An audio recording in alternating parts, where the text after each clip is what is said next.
নমস্কার। আমি আপনাদের প্রভু যীশু খ্রিস্টের নামে প্রীতি শুভেচ্ছা অভিনন্দন জানাই। এই সময় আমি আপনাদের একটা বিশেষ জরুরি বিষয়, যেটা আমাদের প্রত্যেকের জীবনে থাকা দরকার। যারা নানা প্রকার সমস্যার মধ্যে রয়েছেন তাদেরও দরকার, অথবা যারা খুব ভালোভাবে আছেন, বিশেষ কোনো সমস্যা নেই, তাদেরও দরকার। আর সেই বিষয়টি হচ্ছে প্রার্থনার উত্তর। আমরা কীভাবে প্রার্থনার উত্তর পেতে পারি, সেই বিষয়ে আমি একটি বিষয় আপনাদের অবগত করতে চাই। আমরা দেখি যে অনেকেই প্রার্থনা করেন, কিন্তু অনেক সময় ঠিকমতো উত্তর পান না। আবার অনেকে আছেন সরাসরি সঙ্গে সঙ্গে উত্তর পান। আমরা বাইবেলে এর অনেক প্রমাণ আমরা দেখতে পাই। বাইবেলের সম্বন্ধে নূতন নিয়মে বা পুরাতন নিয়মে অনেক এর দৃষ্টান্ত আমরা দেখতে পাই যে তৎক্ষণাৎ উত্তর তারা কীভাবে পেয়েছেন। ভক্তরা প্রার্থনা করছেন এবং সঙ্গে সঙ্গে উত্তর পাচ্ছেন। আমরা বাইবেলে বিষয় জানার আগে এই বিষয়ে একটা গান আমি করতে চাই। দেখুন, আপনারা যদি এই গানটা বুঝতে পারেন, আপনাদের জীবনে খুবই ভালো লাগবে। এটা বলে আমি গাইছি।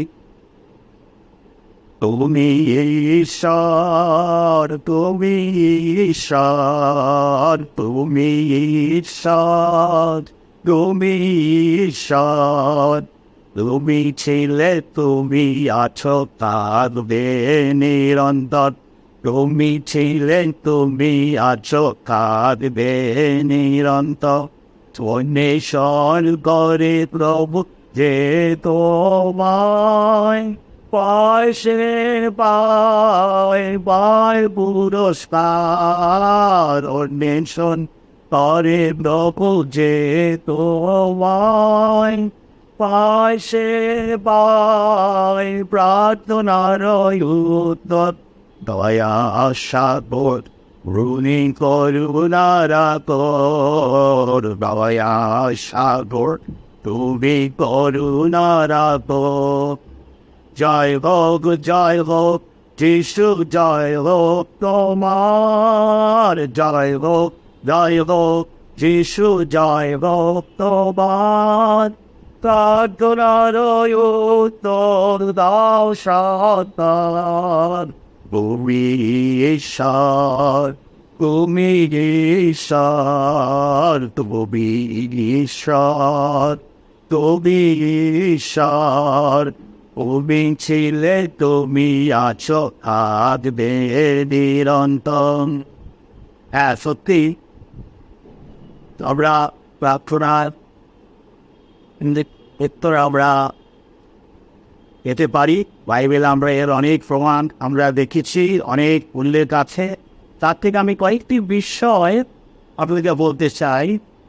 প্রথমে আমরা দেখব, সেটা হচ্ছে হান্নার প্রার্থনা এবং তার উত্তর। হান্নাকে ঈশ্বর বন্ধা করে রেখেছিলেন, কোনো সন্তান হয়নি। আর এই জন্য হান্না খুব দুঃখিত হয়েছিলেন, খুব কান্নাকাটি করতেন, তার জীবনে খুব কষ্ট। আর একদিন মন্দিরে গিয়ে হান্না খুব প্রার্থনা করলেন, খুব ক্রন্দন করলেন। এমনভাবে প্রার্থনা করছেন যেন মাতালের মতো হয়ে গিয়েছে, একদম উদাসীনের মতো প্রার্থনা করছেন। আর সেই মন্দিরের যাজক ইনি ভেবেছেন বোধহয় তিনি মদ্যপান করেছেন। আর তিনি বললেন, বা তুমি চলে যাও, তুমি বোধহয় মদ্যপান করেছ। তখন আমরা বললেন, না স্যার, আমি মদ্যপান করিনি, আমি ঈশ্বরের কাছে প্রার্থনা করছিলাম। আর তখন এমনি যাজক তিনি বললেন, ঠিক আছে, তুই যে প্রার্থনা করছিলে সেই প্রার্থনা তোমার মঞ্জুর হবে। আর আমরা জানি তিনি কি প্রার্থনা করছিলেন। তিনি প্রার্থনা করছিলেন যে, প্রভু তুমি আমাকে একটি সন্তান দাও, আর তুমি যদি আমাকে একটি পুত্র সন্তান দাও তাহলে আমি সেই সন্তান তোমাকে আমি দিয়ে দেবো। আর ঠিক তাই হলো। তারপরেই হান্না পুত্র সন্তান লাভ করলেন। ঈশ্বর তাকে একটি পুত্র সন্তান উপহার দিলেন এবং সেই পুত্র সন্তানের নাম রাখা হলো শমূয়েল। এবং যখন তিনি স্তন ত্যাগ করলেন তখন হান্না এই শমূয়েলকে মন্দিরের মধ্যে নিয়ে দিলেন এবং বললেন, ঈশ্বর, আমি এই ছেলের জন্য প্রার্থনা করেছিলাম, তুমি আমাকে এই সন্তান তুমি দিয়েছ, আর আমি এই তোমাকে এই সন্তানকে দিয়ে দিলাম। আর আমরা জানি এই শমূয়েল ইসরায়েলের বিচার করতেন। এই শমূয়েল তিনি হাওয়ানি হয়েছিলেন। এই শমূয়েল তিনি রাজাদের উপরে অভিষেক করতেন। ঈশ্বরের নির্দেশে এই শমূয়েল রাজাদের যিনি অভিষেক করেছিলেন। তখন কোনো রাজা ছিল না, কিন্তু এই শমূয়েল এই প্রথম রাজা, দ্বিতীয় রাজা, প্রথম রাজা শাউল, দ্বিতীয় রাজা দাউদ, এনাদের তিনি অভিষেক করেন। সেদিন আমরা দেখতে পাই ঈশ্বর হান্নার প্রার্থনা কীভাবে শুনলেন এবং কি আশীর্বাদ করলেন এই শমূয়েলের জীবনে। এবং শুধু তাই নয়, আমরা দেখতে পাই যে এরপরেও ঈশ্বর এই হান্নাকে আরও 3 ছেলে এবং 2 মেয়ে তিনি দিয়েছিলেন। সেদিন আমরা দেখতে পাই যে হান্নার এই প্রার্থনা ঈশ্বর তৎক্ষণাৎ শুনেছিলেন এবং উত্তর দিয়েছিলেন।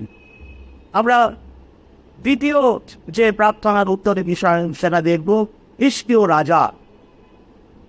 রাজা তিনি রাজত্ব করছিলেন, খুব ভালো রাজা ছিলেন, ঈশ্বরের নির্দেশেই চলতেন। কিন্তু আমরা দিশায়ু ভাওয়াদি গ্রন্থের 38 অধ্যায়ে আমরা দেখতে পান যে একদিন দিশায়ু ভাওয়াদিকে ঈশ্বর পাঠালেন হিজকীয় রাজার কাছে এবং গিয়ে দিশায়ু ভাওয়াদি বললেন, রাজান, তোমার মৃত্যু হবে, তুমি মরে যাবে, তুমি সব কিছু গুছিয়ে নাও।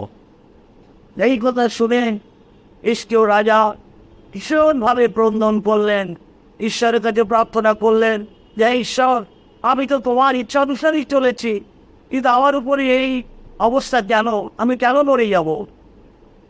এই বলে তিনি কান্নায় ভেঙে বললেন, না, অনেকক্ষণ ধরে প্রার্থনা করলেন। আর তারপরে কি হলো আমরা দেখতে পাই, ঈশ্বর আবার দিশায়ু ভাওয়াদিকে পাঠালেন। কে বললেন, যাও, তুমি রাজাকে গিয়ে বলো যে আমি তোমার প্রার্থনা শুনেছি, আমি তোমার চোখের জল দেখেছি, আমি তোমাকে আরো 15 বছর আয়ু তোমাকে দিলাম। আসলে তো তাই নয়, আমি তোমার যে শত্রুপক্ষ, অন্যান্য যে শত্রু, তাদের বিপক্ষে আমি তোমার হয়ে থাকবো এবং তোমাকে আমি জয়ী করব, তোমার পাশে আমি থাকবো। দেখতে পাই কি সুন্দর প্রার্থনা উত্তর আমরা দেখতে পাই। এরপর আমরা দেখব জাবেশের প্রার্থনা। জাবেশ নামের অর্থ হলো দুঃখের অবস্থা, দুঃখের সন্তান, যন্ত্রণার সন্তান। জাবেশ মানে দুঃখ। তার মা জাবেশের জন্মের সময় খুব দুঃখ পেয়েছিলেন, আর সেই সময় সেই জন্য তার নাম রাখলেন জাবেশ। কিন্তু এই জাবেশ যখন বড় হলো তখন ঈশ্বরের কাছে প্রার্থনা করলেন, বললেন, হে ঈশ্বর, তুমি আমাকে আশীর্বাদ করো, হে ঈশ্বর, তুমি আমাকে অনেক ভূ-সম্পত্তি দান করো, হে ঈশ্বর, তুমি আমার সঙ্গে থাকো, হে ঈশ্বর, তুমি আমার কাছ থেকে সকল অমঙ্গল দূরীভূত করো। আর তারপর কি হলো বাইবেল বলে, ঈশ্বর বললেন, হ্যাঁ জাবেশ, আমি তোমার প্রার্থনা মঞ্জুর করলাম, তুমি যা চাইলে আমি তাই তোমাকে, যে প্রার্থনা তুমি করলে সেই প্রার্থনার উত্তর আমি দিলাম, তা আমি মঞ্জুর করলাম, যাই তুমি চাইলে আমি তাই তোমাকে দিলাম। তারপরে আমরা দেখি ইয়োবের প্রার্থনা। আমরা জানি ইয়োবের প্রচুর কষ্ট দুঃখ হয়েছিল এবং তার বেদনা ভয়ঙ্কর হয়েছিল, কিন্তু তবুও তিনি নিজের জন্য প্রার্থনা করছেন না। শেষে দেখতে পান ইয়োব 42:10 সেখানে দেখি যে ইয়োব তার বন্ধুদের জন্য প্রার্থনা করছিলেন, আর বন্ধুদের জন্য প্রার্থনা করার পর ঈশ্বর তাকে তার যে ধন সম্পত্তি হারিয়েছিল 7টা দ্বিগুণ ইনি তাকে দান বললেন। আমরা অনেক সময় এরকম হয়, আমরা নিজের জন্য প্রার্থনা না করে যারা অন্যের জন্য প্রার্থনা করি, তখন ঈশ্বর আমাদের জীবনে তিনি আশীর্বাদ দান করেন, আমাদের জীবনে প্রচুর তিনি অনুগ্রহ করুণায় ভরিয়ে দেন। আমরা অন্ধবর্তিময়ের বিষয়ে আমরা জানি, তিময়ের ছেলে হচ্ছে বর্তিময়, তিময়ের পুত্র অন্ধবর্তিময়। আর একবার প্রভু যিশু এই রাস্তা দিয়ে যাচ্ছিলেন, আর অন্ধবর্তিময় জানতে পারলেন যিশু এখান দিয়ে যাচ্ছেন, আর তিনি চিৎকার করে বললেন, এ যিশু দাও সত্যান, আমার প্রতি দয়া করি। তারপর আমরা দেখি অন্যেরা সব তাকে বাধা দিচ্ছে, এই তুমি থামো, তুমি কিছু বলো না। কিন্তু যিশু তার ওই প্রার্থনা শুনেছিলেন, তুমি ওকে দেখো। আর তখন তাদের ডাকা হলো, তিনি লাভ দিয়ে উঠলেন, তার গায়ে যে কাপড়টা ছিল সেগুলো টেনে দিলেন, আর যিশুর কাছে আসলেন, আর যিশু বললেন, তুমি কি চাও, আমি তোমার জন্য কি করতে পারি? তখন সে অন্ধ হোক, সে বলল, প্রভু আমি যেন দেখতে পাই। আর যিশু বললেন, আমার বিশ্বাস তোমাকে সুস্থ করলো, তুমি দেখতে পাও।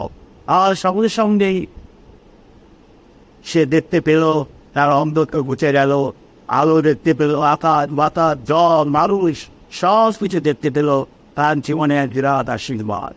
এখানেও আমরা দেখতে পাই এটি আমাদের সঙ্গে তৎক্ষণাৎ প্রার্থনার উত্তর তিনি পেলেন।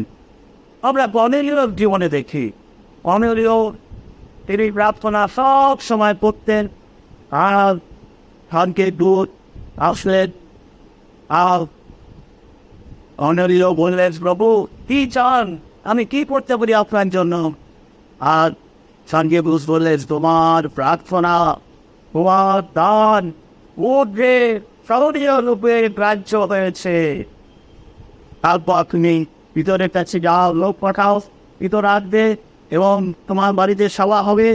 এবং তারপরে দেখা গেল, হ্যাঁ ভিতর আসলেন আর সভা চলছে, আর যত লোক সেখানে ছিল সবাই পবিত্র আত্মায় পরিপূর্ণ বলে। আমরা দেখতে পাই কর্নেলীয়র জীবনে বাইবেল বলছে 10 অধ্যায় তিনি সব সময় প্রার্থনা করতেন, আর ঈশ্বর তার প্রার্থনার উত্তর দিচ্ছে। বলছেন, তোমার প্রার্থনা আর তার মধ্যে গ্রাহ্য হয়েছে।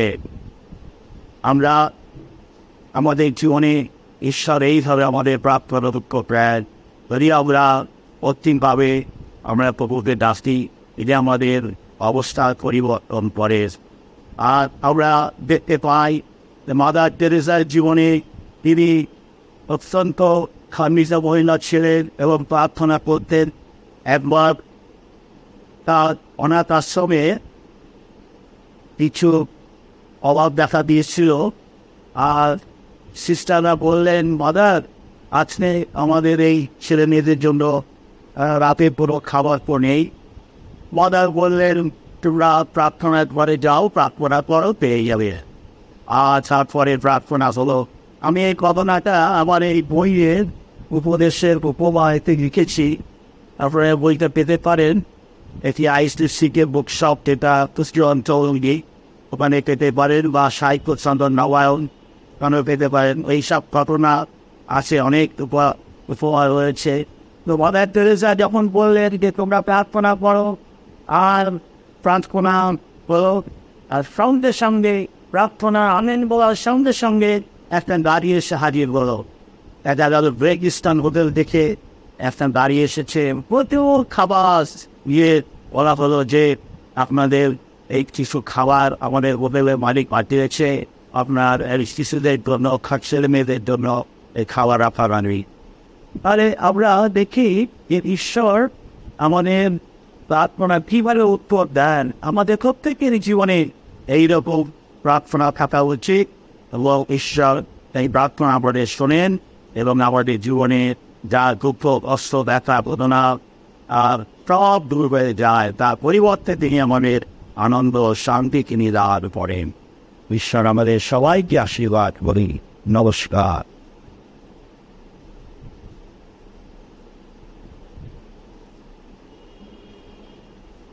So yes, hey, that's the awesome minute for love.